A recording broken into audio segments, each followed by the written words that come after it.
I love using twigs in my embroidery designs. They're a fun way to add texture and to add a natural rustic effect. So today I'm going to show you the best way to attach them so you can use them in your next project. I get lots of questions about my twigs. I collect most of them from the woods. I had a little helper for this particular twig hunt. Just make sure if you do the same, they are clean and dry before using them. The best way to attach twigs to fabric is by stitching them on. So to do this, you'll need an embroidery hoop with your fabric, some twigs, some embroidery thread, and of course a nice sharp needle. So to start, take your hoop and your twig and decide where you want to position the twig according to your design. I'm just going to attach this one here in the centre. Once you're happy with the position, grab your needle and your thread and we will start attaching it. So pick up your hoop and I'm just going to spin this around and I'm going to keep my thumb just holding the twig down. Now push your needle up through the fabric just to the side of the twig, pull the thread all the way through.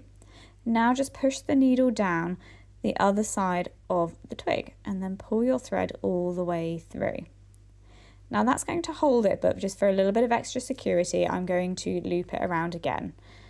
So again, just holding my thumb just there, push the needle up through, pull the thread all the way through, there we go. And then I'm just going to push my needle back down on the other side and pulling the thread all the way through again.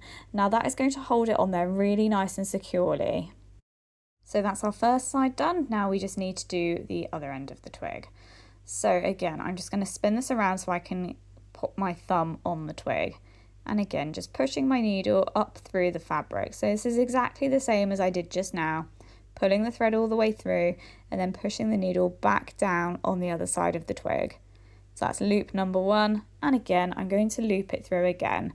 So push the needle through and then push it back down on the other side. And then I'm just going to tie the thread on the other side just into a little knot. So here is our twig. It's attached nice and securely. That is not going anywhere. Now it's time to get creative and to stitch up the design. Here we go. This is my little plant shelf that I stitched using this method. For this one, I cut the twig up into different sizes to add some detail to the shelf. Here are some other ways I've used twigs in my designs. So to create these little bookshelves, to create this twig Christmas tree, which is one of my favourite things to stitch, and to form the outline for this star Christmas decoration. Will you be experimenting with twigs in your next design? Let me know in the comments. Thank you so much for watching and happy stitching.